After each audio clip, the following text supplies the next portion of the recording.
예배 전 몇 가지 안내 말씀드리겠습니다. 예배 드리시고 나가실 때 꼭 손소독을 해 주시기 바랍니다. 예배 중에 마스크 잘 착용해 주시고요. 어쨌든 1년 지났지만 좀 답답하더라도 곧 하나님의 은혜로 종식될 것을 생각하면서 우리 또 예배를 참석해 주시면 감사하겠습니다.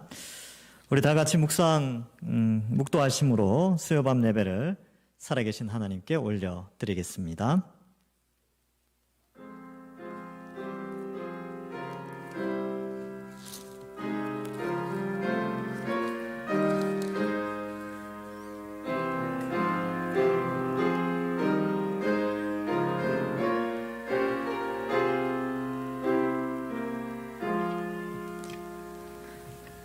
하나님 아버지 은혜를 감사합니다. 주일로 3일 동안도 지켜주시고 저희들 하나님 앞에 나와 예배 드릴 수 있도록 인도하여 주시니 감사합니다.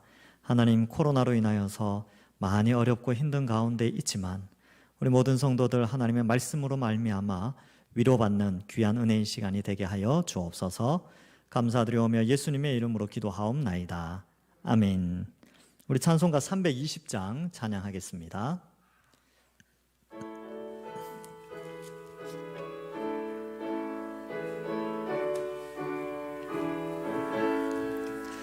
나의 죄를 정케 하사 주의 일꾼 삼으신 구세주의 넓은 사랑 항상 찬송합니다.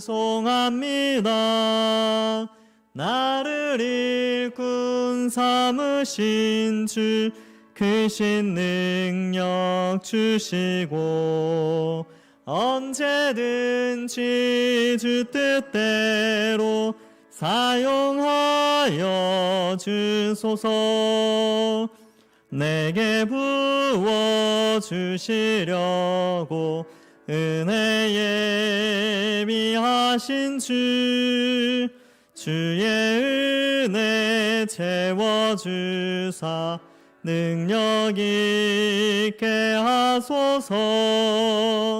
나를 일꾼 삼으신 주 크신 능력 주시고 언제든지 주 뜻대로 사용하여 주소서.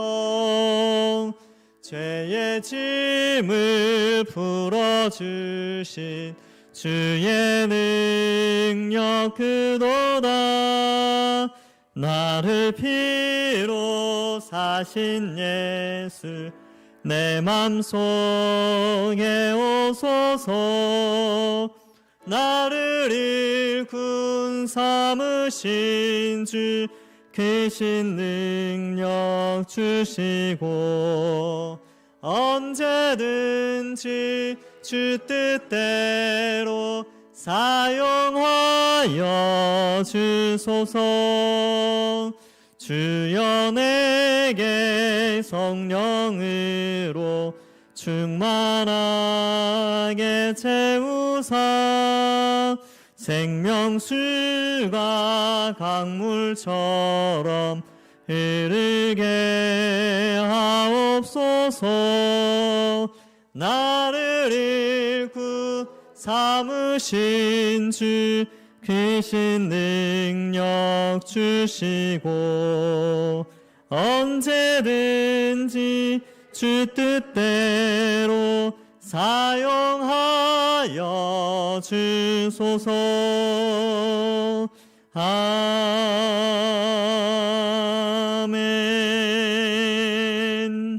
하나님의 말씀은 마가복음 6장 14절에서 29절의 말씀입니다.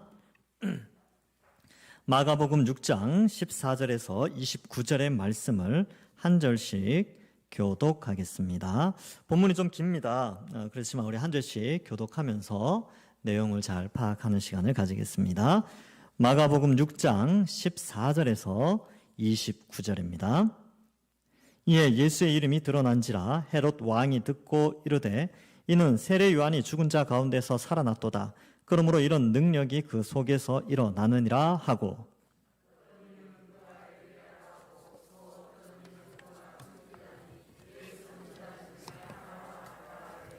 헤롯은 듣고 이르되 내가 목벤 요한 그가 살아났다 하더라.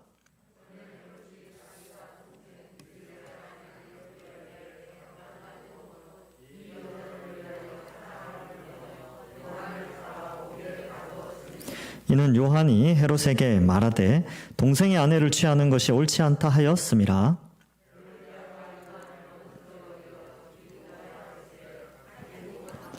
헤롯이 요한을 의롭고 거룩한 사람으로 알고 두려워하여 보호하며 또 그의 말을 들을 때에 크게 번민을 하면서도 달갑게 들음이러라.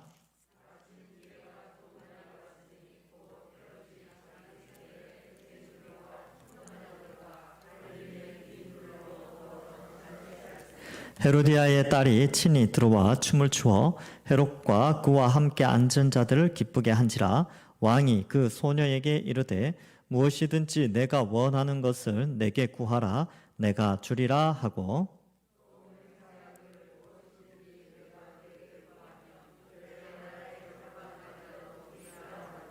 그가 나가서 그 어머니에게 말하되 내가 무엇을 구하리이까? 그 어머니가 이르되 세례 요한의 머리를 구하라 하니,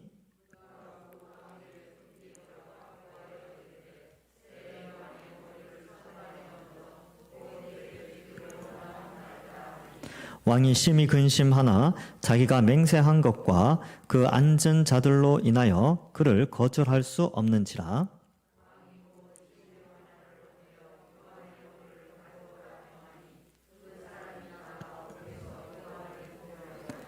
그 머리를 소반에 얹어다가 소녀에게 주니 소녀가 이것을 그 어머니에게 주니라.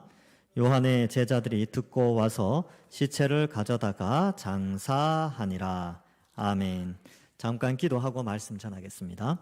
하나님 아버지, 은혜를 감사합니다.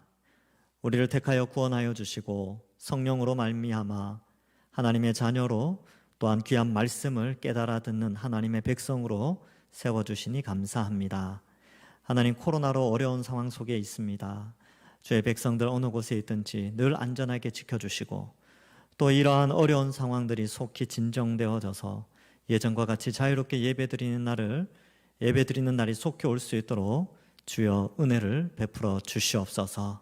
하나님, 이 시간 말씀을 듣습니다. 성령 하나님께서 우리의 심령을 움직여 주셔서 성경 한 절 한 절을 깨닫고 또한 이 성경을 통하여서 이 시대에 우리가 어떠한 신앙으로 자라가야 할지 성장해야 할지 깨닫는 귀한 시간이 되게 하여 주시옵소서.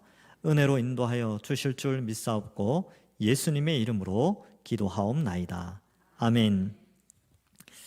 예, 참 어려운 시대에 우리가 신앙생활을 하고 있습니다. 그렇지만 하나님은 고난 가운데 있는 우리에게 또 말씀을 보내어 주셔서 우리를 위로하시고 또한 눈에 보이는 어려움만 쳐다보는 것이 아니라 좀 거시적인 안목을 가지고 넓게 세상을 보고 하나님의 일하심을 바라볼 수 있도록 우리를 늘 지도하시고 인도하고 있습니다. 그런 의미에서 오늘 본문 말씀도 우리에게 좀 잠시 여러분들이 오늘 낮에 있었던 여러 가지 일들, 직장에서 일들, 가정에서 사람과의 만남 속에서 일들 잠시 내려놓고 이 세상에 속한 안목을 잠시 뛰어넘어서 성경을 통하여 하나님의 뜻을 발견하고 그것으로 말미암아 좀 즐거워하는 그런 시간을 함께 가지기를 원합니다. 이 오늘 사건은 아주 유명한 사건이죠. 세례 요한에 관련된 사건인데 요 앞에 내용을 좀 알고 오늘 본문을 좀 알면 왜 이 본문이 여기에 들어와 있는가를 알 수 있게 됩니다. 앞에 내용 처음부터 다 말할 수는 없지만 예수님이 갈릴리 그 호수, 갈릴리 바다 인근에서 이제 활동을 하시죠. 그래서 원래는 나사렛에서 살다가 가버나움으로 이사를 하게 됩니다. 그래서 그곳에 바닷가에서 하나님 나라의 임재와 통치 이러한 것들을 메시지를 전하고 기적을 베풀며 여러 가지 비유를 통하여 말씀하시죠. 또한 이 갈릴리 인근의 다른 마을로 가서 전도하기 위해서 바다를 건너서 거라사인 땅으로 갑니다. 바다를 건널 때 풍랑이 일어나자 풍랑도 잠잠하게 되고 거라사인 지방에 들어갔을 때 군대 귀신 들린 이제 사람을 고쳐 주지요. 그러면서 이 하나님 나라가 이미 임했다. 예수님의 통치가 이 땅에 임하고 있다라는 것과 야이로의 딸을 살리고 12의 혈루병 걸린 여인을 고쳐주면서 그 통치자인 예수님께서 그의 택한 백성들을 치유하시고 생명을 불어넣으시고 새 생명을 주시는 분이시다라는 것을 말씀하고 있습니다. 반대로 나사렛에 갔을 때는요, 이 나사렛 사람들이 그들이 가지고 있던 선입관 때문에 예수님을 배척을 했습니다. 오히려 낭떠러지에 떨어뜨려 죽이려고까지 했지요. 그러나 예수님은 좌절하시지 않으시고 오히려 제자들을 둘씩 짝을 지어서 전도를 내보내게 됩니다. 요 내용이 바로 오늘 읽은 본문 말씀 바로 앞에 내용 있지요. 그래서 예수님은 배척당할 수 있지만 그러나 예수님이 오셔서 복음 사역을 하시는 것은 멈춰지지 않는 것을 제자들을 통해 보여주셨습니다. 자, 그러한 상황 가운데 오늘 세례 요한의 내용이 나오는데, 이 세례 요한은 어쨌든 죽죠. 그래서 이 흐름이 이렇습니다. 천국의 아름다운 복락, 생명을 주고 병이 고쳐지고 또 말씀을 풀이해주고 이런 아름다운 일뿐만 아니라 예수님이 배척을 당하셨죠. 그러나 그 배척 가운데, 그 고난 가운데 복음은 전파되어지죠. 그런데 또 고난이 오는 거예요. 그러니까 이게 약간 뭐라 그럴까요? 우리의 신앙의 어떤 본질 같은 것을 좀 설명합니다. 예수님 믿는 것 때문에 좋은 게 너무 많아요. 예수님 믿는 것 때문에. 하나님이 인도하시고 예수님이 우리를 택하여 구원하셔서 우리가 구원받았죠. 천국 영생 복락을 누리게 되는 그런 축복과 또 이 땅을 살아가면서도 우리의 기도가 성취되어지고 응답받고 하나님의 돌보심으로 말미암아 우리가 생을 살아가는 축복이 있는데, 요러한 것뿐만 아니라 또 한편으로는 신앙생활을 잘 하다 보니까 이 세상의 가치관과 부딪히면서 오는 고난, 또 핍박 이런 것도 동시에 있다는 것을 이 복음서를 통하여서, 이 마가복음을 통하여서 우리에게 알려주고 있는 것입니다. 그래서 오늘 본문은 이제 축복이라기보다는 예수님 믿는 것 때문에 여기까지 갈 수 있다라는 걸 보여주는 거예요. 그러면 다음 내용은 뭘까요? 또 축복이에요. 우리가 오늘 읽은 본문 그 다음은 오병이어 사건. 그러니까 그건 또 그 본문을 할 때는 또 되게 은혜가 되겠죠. 그렇죠? 네, 이렇게 이제 자꾸 축복과 고난, 축복과 고난, 축복과 고난 이런 과정이 이 마가가 이 복음서를 쓸 때 그러한 뭔가 의도한 구성, 이걸 플롯이라고 하는데 그러한 구성으로 해서 복음의 본질에 대해서 설명을 해주고 있습니다. 그래서 그러면 이러한 것들을 통해서 볼 때 우리의 신앙을 바로잡아 주는 거예요. 어떻게 해요? 우리는 예수님 믿으면 다 복받고 축복받고 이렇게 되는 것만 생각을 했거든요. 근데 막상 신앙생활 해보니까 어떠세요? 꼭 그렇지만은 않죠. 예수님 믿는 것 때문에 이거 어려움이 온단 말이죠. 핍박도 당하고, 예수님 믿는 것 때문에 자존심 상할 때도 있고, 예수님 믿는 것 때문에 고생해야 될 때도 있고, 예수님 믿는 것 때문에 손해볼 때도 있고, 그럴 때가 있단 말이에요. 그럼 그러할 때 당황해 하지 말라는 겁니다. 왜냐하면 성경에 기록된 신자의 삶이나 예수님의 삶이나 선지자들의 삶이나 우리 믿음의 조상들의 삶이 다 그러했다는 것을 말해주고 있기 때문에 그렇습니다. 그래서 여기 앉아 계신 분들 이제 잘 아시겠지만 그렇게 여기시면 돼요. 예수님 믿을 때 축복받는 것도 참 많고, 그러나 예수님 믿는 것 때문에 고난과 어려움도 당하는구나, 이렇게 인식하고 신앙생활 하시면 아주 이렇게 좀 성숙할 수 있는 것이죠. 자, 그래서 오늘 본문을 한번 좀 살펴보겠습니다. 14절에 보면 이에 예수의 이름이 드러난지라. 왜 드러났냐 하면 바로 앞에 보면 12제자가 나가서 복음을 아주 세게 전했어요. 복음을 막 이제 흩어져서, 옛날에 이제 전에는 예수님 혼자 움직이셨잖아요. 그런데 둘씩 했으니까 어때요? 6개의 조가 갈릴리 지역에 흩어져서 복음을 전하는 거예요. 복음을. 그러니까 원래 소문이 많이 나 있었는데 더 많이 나게 됐죠. 그래서 헤롯 왕에게까지 들리게 됩니다. 근데 헤롯 왕이 소문을 듣죠. 예수님이 어떤 일을 하셨고 어떤 메시지를 전하고 어떤 기적을 행했는가를 듣고 나서 이 헤롯 왕이 떠오른 게 뭐냐 하면, 이는 세례 요한이 죽은 자 가운데서 살아났도다라고 판단을 했다는 거예요. 왜 그러냐 하면 이 예수님과 세례 요한의 공통점이 있었어요.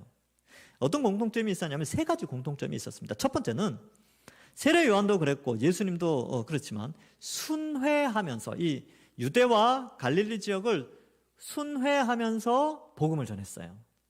순회 설교자죠. 물론 이제 세례 요한이 사마리아 지역을 들어갔는지 안 들어갔는지는 알 수 없지만 어쨌든 세례 요한도 유대 땅과 위쪽 갈릴리 지역을 중심으로 사역을 했습니다. 두 번째로는 특정 종파에 들어가 있지 않았어요. 뭐 사두개파니, 바리새인파니, 뭐 SNF파니, 무슨 파니 이런 데에 속하지 않고 독자적으로 행동을 했다는 것이죠. 세례 요한도 그랬거든요. 원래 독자적으로 하면 세력이 없기 때문에 늘 적들이 많게 됩니다. 세례 요한이 그랬죠. 그다음 세 번째 공통점이 뭐냐면 두 분 다 세례 요한이나 예수님이나 다 회개를 천국이 도래했기 때문에 회개를 강조했습니다. 자, 그래서 이러한 공통점 때문에 이 헤롯 왕은 이 예수님의 소문을 듣고 이건 내가 죽인 세례 요한이 다시 살아났다라고 여길 만큼 이 사역에 공통점이 있었다는 것을 말해주고 있습니다. 그래서 여기 보면 이제 죽은 자 가운데서 살아났도다 이런 표현은 보통 이제 우리가 성경에서 보면 예수님에 대해서 많이 설명을 하죠. 그런데 마가는 의도적으로 헤롯의 입을 통하여 이 표현을 쓰면서 이제 이 사건 이후에 예수님이 유명해지면서 점점 예수님을 죽이려는 세력들이 많이 등장하게 됩니다. 그리고 예수님도 십자가 사건과 8장에 가면 십자가에 대해서 부활에 대해서 본격적으로 제자들에게 알려주세요. 그러니까 여기에서 미리 세례 요한의 죽음을 통하여서 예수님의 죽음과 부활을 살짝 이제 문법적으로, 문학적으로 이걸 좀 띄워주는 것이죠. 그래서 살아났도다, 그러므로 이런 능력이 그 속에 일어나느니라 하고, 어떤 이는 그가 엘리야라 하고 또 어떤 이는 그가 선지자니 옛 선지자 중에 하나와 같다 하되. 그러니까 이런 소문이 퍼지니까 헤롯도 정보를 수집을 하겠죠. 왕이니까. 이 헤롯은 어디 왕이었냐면 갈릴리 지역의 분봉 왕이었습니다. 분자가 이게 나눌 분자거든요. 옛날에 헤롯 대왕이 있을 때는 이 유대와 갈릴리 지역을 통합해서 헤롯 대왕이 통치를 했는데 헤롯 대왕이 죽어요. 예수님이 탄생한 해 보통 그렇게 보는데 예수님을 죽이려고 했다가 실패를 하죠. 예수님이 애굽으로 내려가고 그때 죽게 됩니다. 이 헤롯 왕이. 그래서 정권이 바뀌죠. 그러면서 유대와 북쪽 지역을 한꺼번에 통치했던 헤롯 대왕이 죽을 때에 제대로 유언을 하지 않아서 아들 셋이 나누어서 통치를 하게 됩니다. 그래서 분봉, 나누어서 통치하는 왕. 세 부분으로 나눠서 통치를 하다가 유대 지역의 이 아켈레오인가요? 하여튼 그 헤롯 아켈레오가 몇 년을 그 왕으로 섬기다가 이제 이렇게 잘못됩니다. 그래서 총독이 직접 관할하게 되는 그렇게 되고 북쪽 갈릴리는 헤롯이 여전히 헤롯 대왕의 아들 헤롯 안티파스. 여기 나오는 이 헤롯은 헤롯 안티파스입니다. 안티파스가 통치를 할 때 이 사건이 벌어진 거예요. 그래서 성경에 보면 헤롯이라는 이름이 많이 나오죠. 이렇게 생각하시면 돼요. 성이다 이렇게 생각하면 성별. 그러니까 김씨, 김씨다. 예를 들면 이제 김씨는 이렇게 써놨는데 그 김씨가 그 김씨가 아닌 거예요. 그러니까 이 헤롯이 그 헤롯이 아니고 이 헤롯이 또 그 헤롯이 아니에요. 또 뒤에 가면 헤롯 아그리파 1세, 2세가 나오고요. 뭐 헤롯이라는 이름이 많이 나옵니다. 그래서 뭐 그런 개념이 있다. 이 헤롯은 옛날 예수님을 죽이려고 했던 그 헤롯이 아니구나. 그렇게 이해하시면 돼요. 이 헤롯 안티파스라는 사람이 있는데, 이 사람이 이제 이 소문을 듣게 됐지요. 그리고, 누구냐라고 했을 때 엘리야, 옛 선지자 중에 하나다. 근데 이미 갈릴리 지역에는 예수님에 대해서 평가하는 내용들이 많았다는 거예요. 그래서 뒤쪽으로 가보면, 그런 내용이 나옵니다. 예수님도 물으시죠. 야, 사람들이 나를 뭐라고 그러느냐라고 물으니까, 뭐 쭉 이야기를 하죠. 마태복음 16장 13절 14절에 보면 빌립보 가이사랴에서 이런 말이 나옵니다. 예수께서 빌립보 가이사랴 지방에 이르러 제자들에게 물어 이르시되 사람들이 나를 누구라 하느냐? 이르되 더러는 세례 요한, 더러는 엘리야, 어떤 이는 예레미야나 선지자 중에 하나라 하나이다. 요 내용이 나오는 거죠. 그만큼 예수님이 아주 유명한 선지자나 당대 최고였던 세례 요한과 같은 그런 위대한 분 정도로 알고 있었죠. 근데 베드로가 딱 나서죠. 사람들은 그렇게 말하지만 주는 그리스도시요 살아계신 하나님의 아들입니다. 그러니까 예수님이 칭찬하시죠. 어쨌든 그러한 이 예수님의 소문이 이제 확장이 되는 것이죠. 그러니까 우리도 봐도 1장부터 6장까지 쭉 살펴보면 소문이 안 날 수 없고 사람들은 유명한 사람을 누구와 빗대기를 좋아하기 때문에 이렇게 예수님에 대해서 평가를 하고 있는 것입니다. 자, 16절에 보면 헤롯은 듣고 이르되 내가 목벤 요한 그가 살아났다 하더라. 이 두 번이나 이 세례 요한이 살아났다라는 것을 강조하면서 나중에 예수님이 살아날 것에 대한 것을 강조하고요. 또한 여러분 이 20절에 보면 헤롯이 요한을 의롭고 거룩한 사람으로 알았죠. 그래서 의롭고 거룩한 의인의 부활과 또 연결시키고 예수 그리스도의 죽음과 부활과 연결시키는 마가의 어떤 독특한 그런 표현이라고 볼 수 있습니다. 자, 그러면 왜 이 헤롯 이야기가 나왔는가? 이제 배경을 17절부터 20절에서 설명을 하고 있습니다. 17절에 보면 전에 헤롯이 자기가 동생 빌립의 아내 헤로디아에게 장가든 고로 이 여자를 위하여 사람을 보내어 요한을 잡아 옥에 가두었으니. 여기에 보면 이제 이 사건의 전말이 나오죠. 세례 요한의 죽음의 배경이 나옵니다. 여기에 보면 헤롯이 있고 헤롯의 동생이 나오죠. 근데 동생의 아내가 헤로디아인데 헤롯이 헤로디아랑 결혼을 해요. 복잡하죠. 예. 이게 왜 복잡하냐 하면 헤롯 안티파스, 이 사람이 안티파스거든요. 헤롯 안티파스의 아버지인 헤롯 대왕의 결혼 관계가 너무너무 복잡했습니다. 정식으로 알려진 것은 7명의 부인을 갈아치웠고요. 또 어떤 사람은 10명까지도 갈아치웠다. 이렇게까지 말하는 사람도 있는데, 이 헤롯 안티파스는 네 번째 부인이었던 말다케에게 태어난 아들입니다. 그러면 이 동생이 누구냐면, 동생은 빌립 1세입니다. 헤롯 빌립 1세인데, 이 빌립 1세는 셋째 부인이었던, 헤롯 대왕의 셋째 부인이었던 마리암네 2세를 통하여서 태어났어요. 하여튼 복잡합니다. 그죠? 그러면 헤롯 안티파스와 헤롯 빌립 1세는 이복 형제지간이에요. 이복 형제죠? 이복 형제인데 이제 동생의 아내를 취하는 것, 요게 사실은 율법의 한 부분이 나와요. 율법에 어떤 내용이 나오냐 하면 이 내용이 신명기 15장 5절에서 6절에 나오는 형사치수제와 좀 연결되어져 있습니다. 우리나라도 옛날에 뭐 이런 게 있었다 그랬죠? 읽어드릴 테니까 한번 들어보세요. 신명기 15장 5절 6절 형제가 동거하는데 그 중 하나가 죽고 아들이 없거든 그 죽은 자의 아내는 나가서 타인에게 시집가지 말 것이요 그 남편의 형제가 그에게로 들어가서 그녀를 취하여 아내를 삼아 그의 남편의 형제된 의무를 그에게 다 행할 것이요 그 여인의 낳은 첫 아들로 그 죽은 형제의 후사를 있게 하여 그 이름을 이스라엘 중에서 끊어지지 않게 할 것이라. 이렇게 기록하고 있습니다. 이게 뭐냐면 이스라엘은 독특하게 이 땅을 분배를 받았어요. 지파별로 땅을 분배를 받았거든요. 근데 이 땅의 경계선이 잘 지켜지도록 하기 위해서 여인이 이제 결혼을 하거나 이렇게 대를 잇는 것을 굉장히 좀 중요하게 여겼습니다. 그래서 그 혈통이 끊어지지 않도록 형제 중에서 형수가 되든지 제수가 되든지 그 다른 사람에게 시집을 못 가도록 해서 대를 잇도록 그리고 그 땅을 보존하도록 그렇게 신명기에 이미 율법으로 정해져 있었습니다. 그래서 만약에 빌립, 그러니까 헤롯의 동생인 빌립이 죽었다면 문제가 없어요. 그리고 헤롯이 결혼을 하지 않았다면 문제가 없습니다. 근데 문제는 이 헤로디아가 빌립의 원래 아내였는데 이혼을 하게 됩니다. 죽지 않았는데 이혼을 해요. 그리고 헤롯에게 결혼을 하게 되는데 헤롯도 즈음에서 이혼을 하게 됩니다. 그리고 바로 결혼을 해버려요.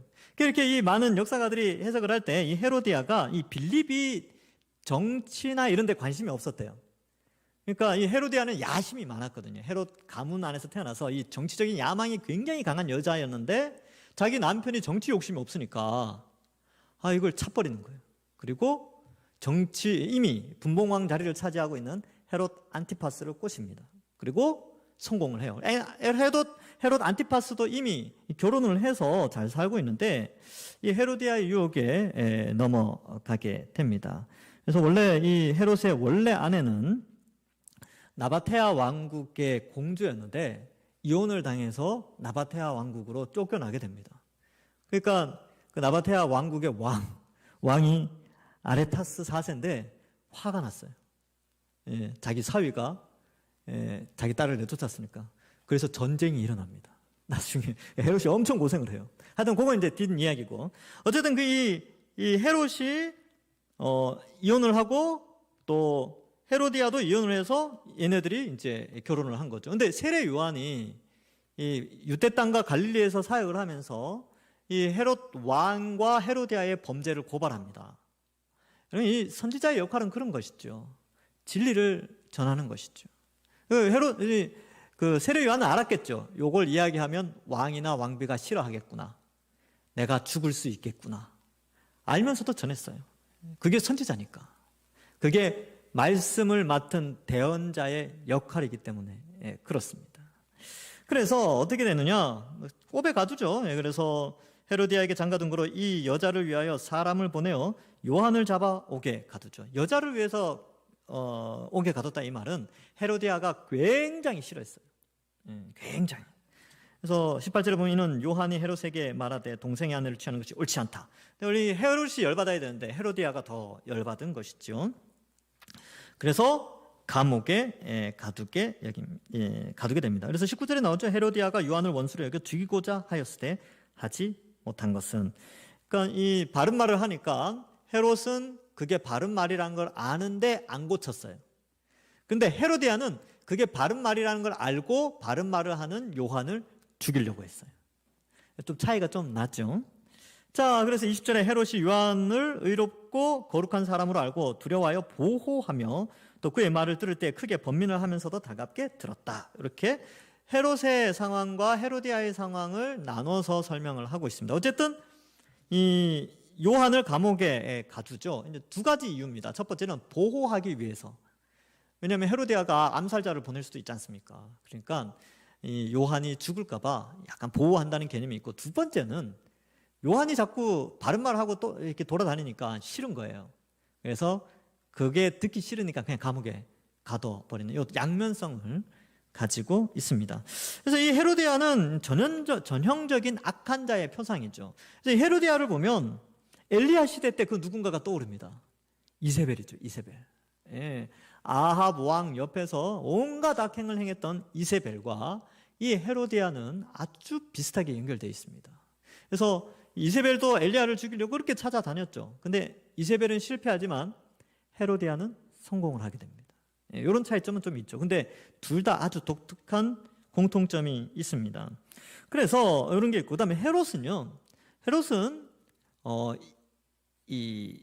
어떻게 보면 불신자 같은데 이제 무엇이 옳고 그름을 분별할 정도는 되는데 분별했다고 해서 돌이키진 않아요.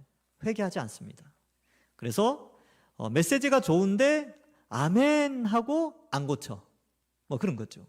이런 거예요. 헤롯 같은 경우는 비유를 설명을 해드리면, 여러분 이제 거울을 보는데 때가 너무 많은 거예요. 목에 막 때가, 요즘같이 땀 많이 나는 때, 그 땀 나죠. 오늘 엄청 더웠죠, 그죠? 28도까지 올라갔던데 막 땀이 막 줄줄 흐르는데 저녁에 가서 보니까 어때요?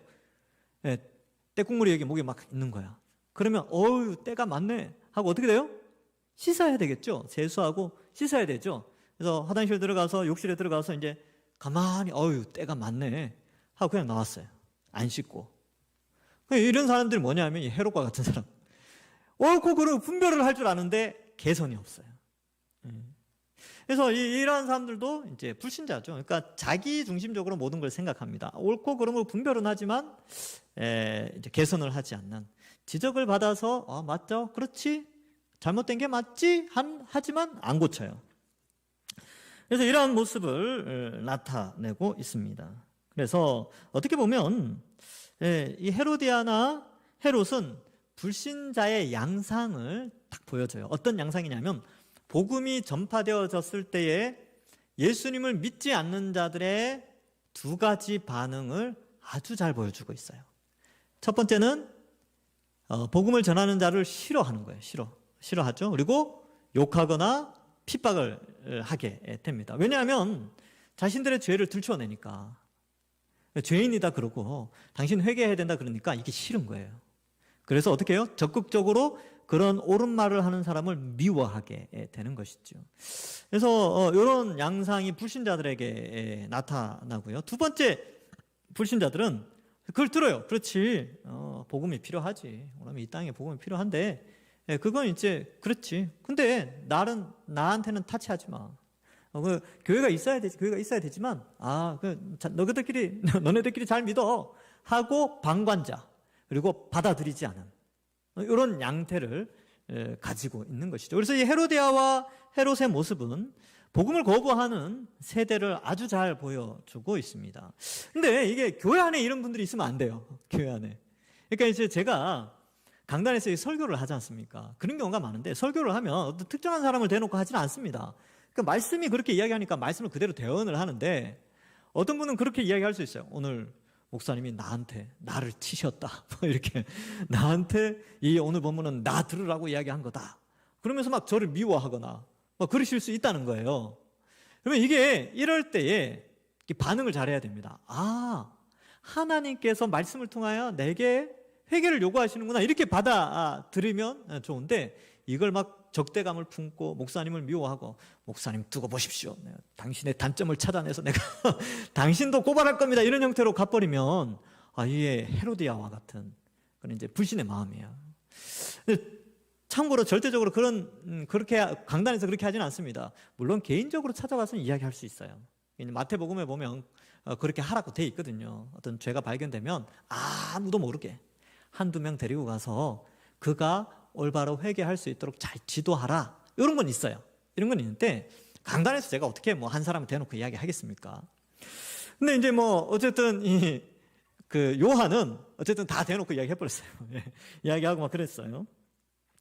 네, 헤롯 같은 경우도 있죠. 그렇죠. 목사님 말씀 맞아요. 목사님 말씀 맞는데, 목사님도 세상 살아보세요. 그렇게 못 살아요. 하고 이제 사는 사람들. 이게 이제 헤롯과 같은 사람들이에요. 좀 그런 양상을 보이죠.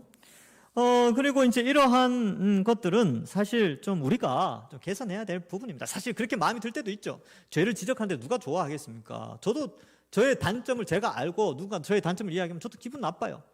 그런데 그거를 성령을 가진 사람은 성령의 도우심을 받아서 그렇지.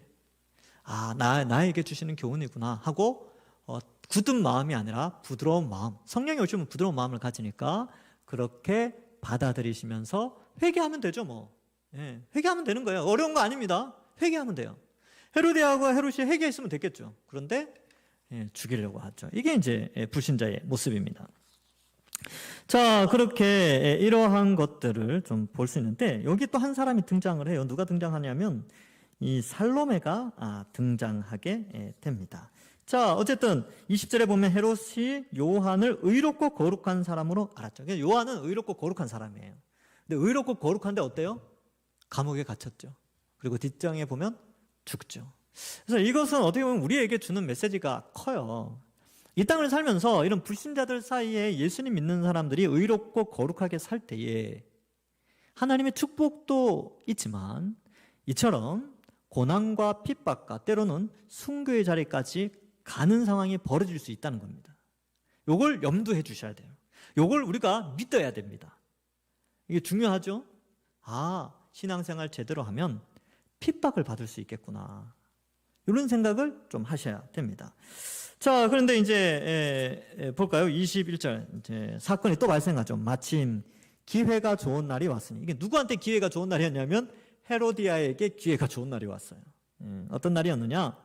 곧 헤롯이 자기 생일에 대신들과 천부장들과 갈릴리의 귀인들로 더불어 잔치하죠. 그러니까 왕이니까 많이 불렀겠죠. 자기 생일 축하하려고. 대신들, 신하들, 높은 직급의 사람들 다 불렀겠죠. 천부장들. 이 천부장은 로마 사람이에요. 그러니까 1000명을 지도하는 군인 대표. 그러니까 거의 1000명이면 사단장급 되나요? 하여튼 계급이 엄청 높은 천부장들과 이렇게 돼 있으니까 강한 군사력을 가진 사람들을 초청했어요. 그리고 갈릴리의 귀인들, 귀족 출신들을 불러서 잔치를 합니다. 꽤 규모가 컸어요. 그리고 헤롯이 이제 자기의 명예를 위해서 이 잔치를 베풀게 됐죠. 22절에 보니까 이제 헤로디아의 딸이 축하를 위한 율동을 합니다. 춤을 추죠. 축하의 춤. 춤을 추죠. 헤롯과 그와 함께 앉은 자들을 기쁘게 합니다. 저는 그렇게 생각해보세요. 이 살로메가 이 춤추기 위해서 얼마나 연습을 많이 했을까. 그런 생각이 듭니다. 그 어머니의 계획, 철저하게 계획을 했겠죠. 이때다. 이렇게 생각을 한 겁니다. 보통 이제 뭐 이렇게 춤을 추면 이렇게 선물도 주고 하니까 그 선물을 이제 기대하고 또 이렇게 춤을 췄겠죠? 앉은 자들을 기쁘게 했어요. 앉은 자들을 기쁘게 했다는 것은 축하객들을 기쁘게 했다는 겁니다. 역할을 잘 감당했죠. 그래서 왕이 자신의 명예를 높인 딸, 친딸은 아니지만 자신의 명예를 높여준 그 딸에게 이르되 무엇이든지 내가 원하는 것을 내게 구하라, 내가 주리라 하고 또 맹세하기를 무엇이든지 내게 구하면 내 나라의 절반까지라도 주리라 하거늘. 사실 절반 못 줍니다. 그냥 말이 그냥 이렇다는 거예요. 그래서 그냥 많은 걸 주겠다 뭐 이런 뜻이겠죠. 그래서 이렇게 뭔가를 말했다는 것은 누구 앞에서 말했냐면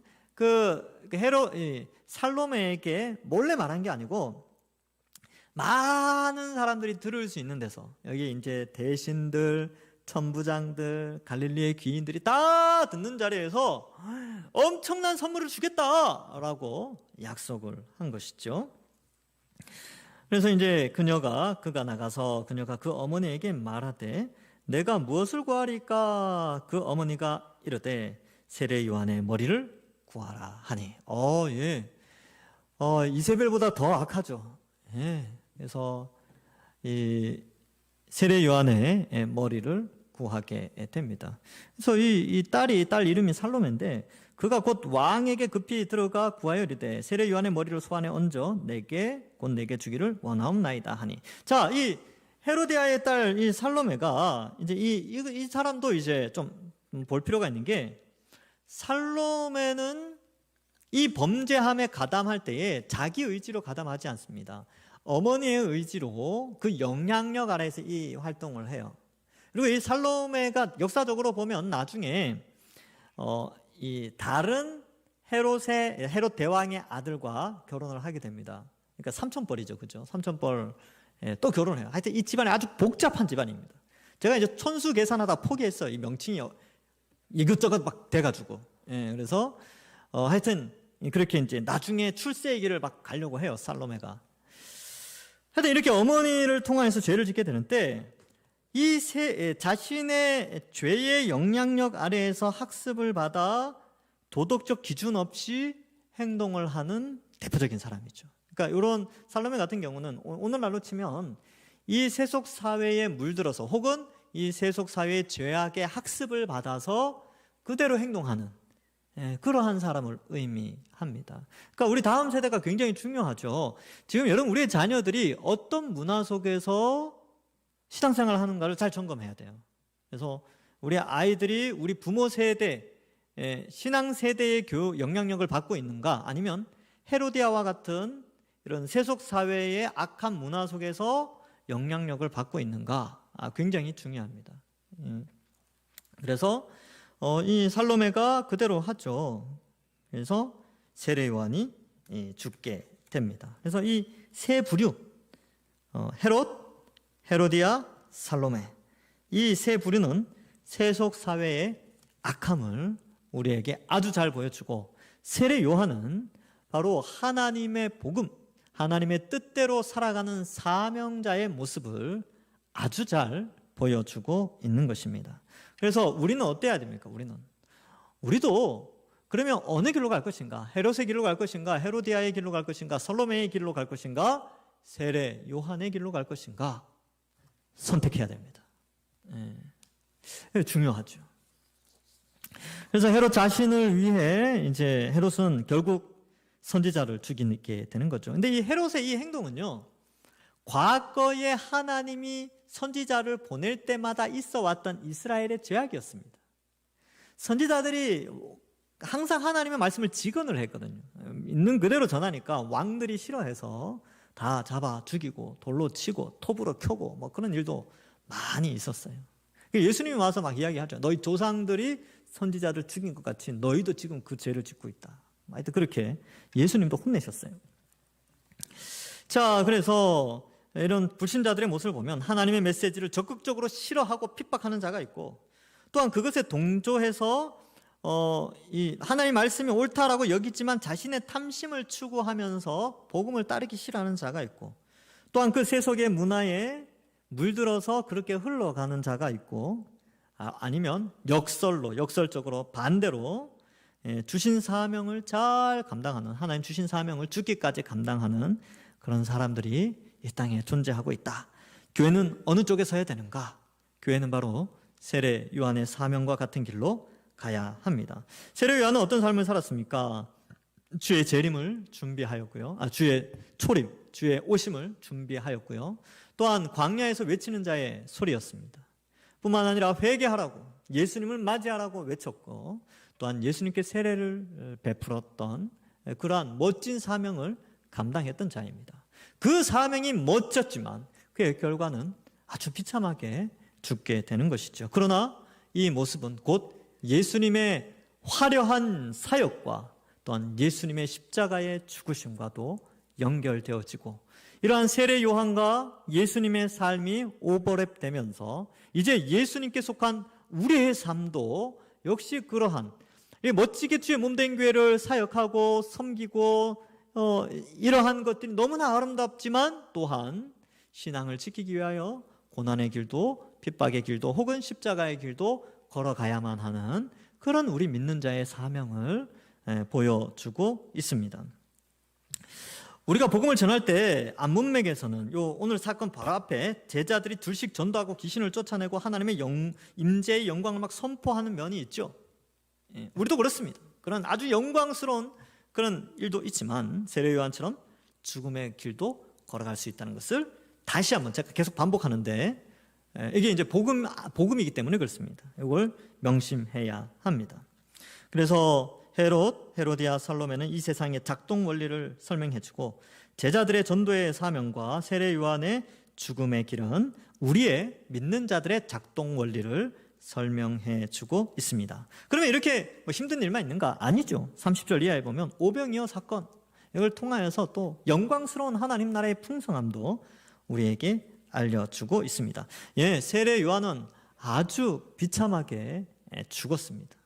그러나 예수님은 그 세례 요한과 비견할 수 없을 정도로 우리의 죄의 형벌을 대신하여서 십자가에서 죽어주셨습니다. 원래 우리가 죄를 지어서 하나님을 반역하여 우리가 십자가에 달리는 고통, 우리가 지옥 가는 그 고통을 받아야 되고, 예수님이 십자가에 죽으신 것처럼 우리도 그 죄로 말미암아 죽어야 되는데, 예수님이 우리 죄의 형벌을 대신하여 십자가에서 세례 요한보다 더 비참하게 더 큰 저주를 받고 나무에 달려 죽으셨습니다. 그런데 우리가 그 예수님을 쫓아가는 그 십자가의 길을 걸어가는 자로 부름을 받았다라는 것을 다시 한번 우리는 기억해야 합니다. 그럼 이거 너무 비참하지 않습니까? 라고 생각할 수 있는데 아니요. 마태복음 11장 11절에 보면 이런 말씀이 나옵니다. 내가 진실로 너희에게 말하노니 여자가 낳은 자 중에 세례 요한보다 큰 이가 일어남이 없도다. 그러나 천국에서는 극히 작은 자라도 그보다 크니라. 세례 요한의 위대함을 예수님도 인정했습니다. 그러나 천국에서는 극히 작은 자라도 그보다 크다, 이 표현은 앞으로 복음을 전하는 자들은 그 세례 요한이 걸어갔던 그 길, 그것보다 더 험난한 길을 걸어가게 된다는 것을 우리에게 알려주고 있습니다. 기독교 역사를 보면 그것이 증명되어지죠. 수많은 믿음의 선배들이 아주 끔찍하게 순교의 길로 걸어갔습니다. 어쩌면 그들의 피가 있었기 때문에 지금 우리가 이렇게 혜택을 누리고 있는 것이죠. 그러나 우리가 잊지 말아야 될 것은 우리도 역시 그 길이 남아있다는 것. 그래서 우리가 비록 순교의 자리에는 가지 않는다 할지라도 예수님 믿는 것 때문에 십자가의 길을 조금씩 걸어가고, 또한 내 탐심만 챙기는 것이 아니라, 나만 생각하는 것이 아니라 하나님께서 주어주신 그 사명을 바라보고 우리가 묵묵히 그 길을 걸어가야 한다는 것입니다. 29절에 보니까 요한의 제자들이 듣고 와서 시체를 가져다가 장사하니라. 마치 아리마대 요셉과 니고데모가 예수님의 시체를 장사했던 것처럼 요한도 그의 제자들이 와서 장사를 하게 됐지요. 말씀을 맺습니다. 우리는 세례 요한의 죽음을 보면서 이 헤롯과 헤로디아와 살로메와 이 세례 요한을 비교하면서 어쩌면 우리는 세상 속에서 세례 요한과 같이 소수며 약자며 연약한 자들로 보여질 수 있습니다. 그래서 이 세상의 강력한 어떤 세력에 의하여서 핍박당하고 무시당하고 조롱당하고 그렇게 비참한 인생을 살아가는 존재일 수 있어요. 세상이 볼 때는 그럴 수 있습니다. 그런데 예수님의 시각은 다르죠. 사람이 여자가 낳은 자 중에 세례요한보다 큰 이가 일어남이 없다라고 할 만큼 우리가 이 땅에서 그러한 신앙의 길을 걸어가는 것이 참 부족해 보이고 비참해 보인다 할지라도 하나님이 보실 때는 그것이 가장 위대한 길이라는 것을 우리에게 말씀해 주고 있습니다. 여러분, 앞으로 이제 신앙생활을 하실 때에 이러한 마음가짐을 가지고 내가 주를 위하여 어떻게 이 사명을 감당할 것인가.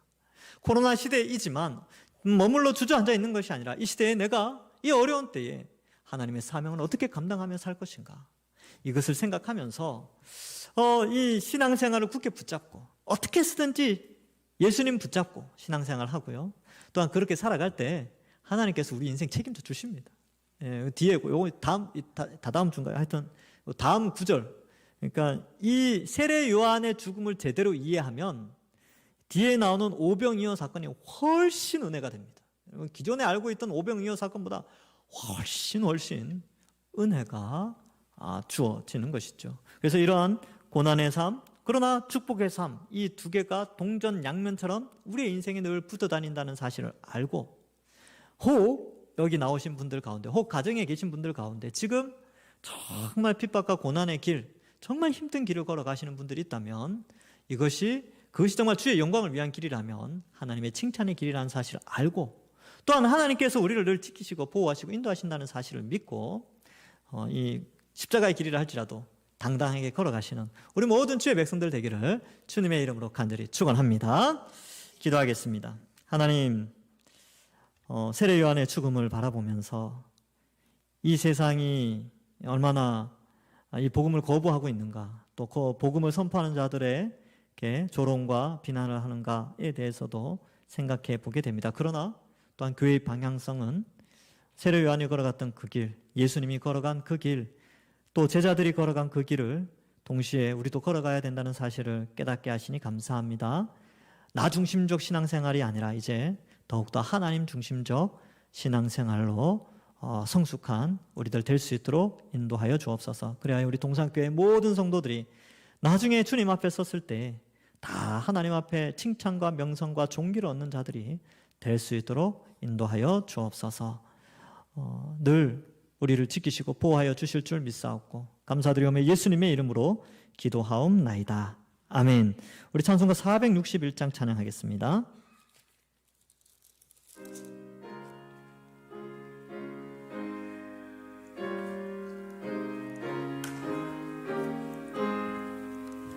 십자가를 질 수 있나 주가 물어보실 때 죽기까지 따르오리. 성도 대답하였다.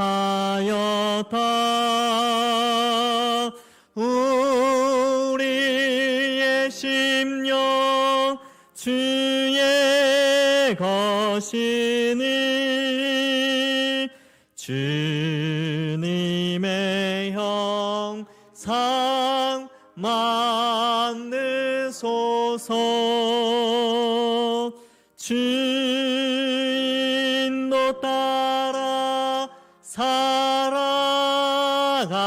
동안 사랑과 충성 늘 바치오리다. 너는 기억하고 있나 구원받은 강도를 그가 회개하였을 때 낙원 허락 받았다.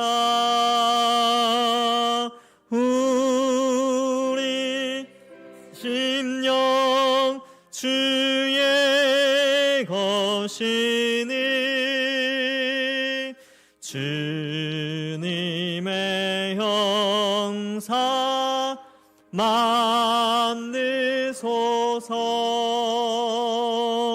주인도 따라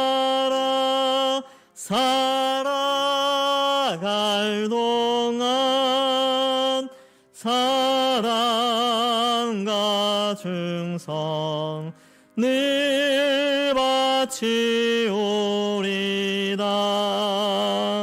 걱정 근심 어두운 그늘 너를 둘러 덮을 때 주께 내 영 맡기겠나. 최후 승리 믿으며 우리의 심령 주의 것이니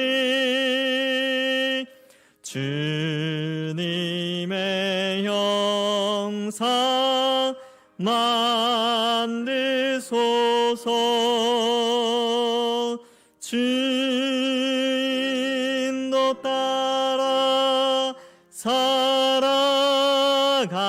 동안 사랑과 충성 늘 바치오리다. 이런 일 다 할 수 있나. 주가 물어보실 때 용감한 자 바울처럼 선뜻 대답하리라.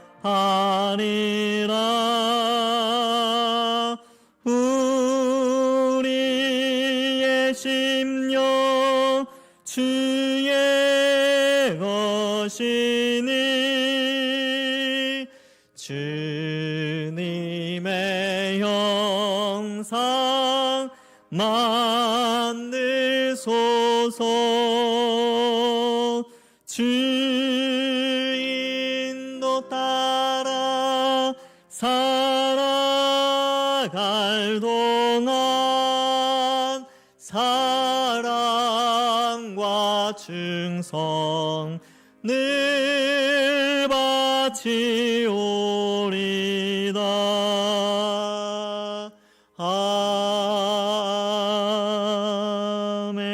아멘.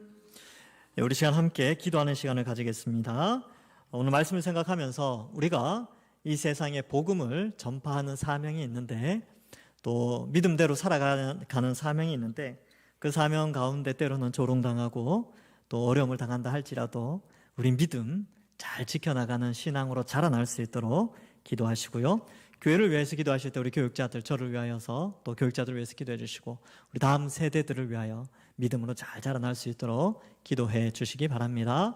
또한 우리 환우들 위해서 기도해 주시고 또한 우리 선교사님들 위하여 기도해 주시기 바랍니다. 그리고 코로나19가 속히 잠잠해질 수 있도록 위하여 이렇게 기도하시고 개인적인 기도할 시간이 조금 있으시면 또 이렇게 기도하시기 바랍니다. 제가 나올 때까지 묵상으로 함께 기도하겠습니다.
하나님 아버지, 우리가 올려드린 모든 기도의 제목들, 또 다 아뢰지 못한 기도의 제목들까지도 하나님께서 다 들어 응답하여 주옵소서.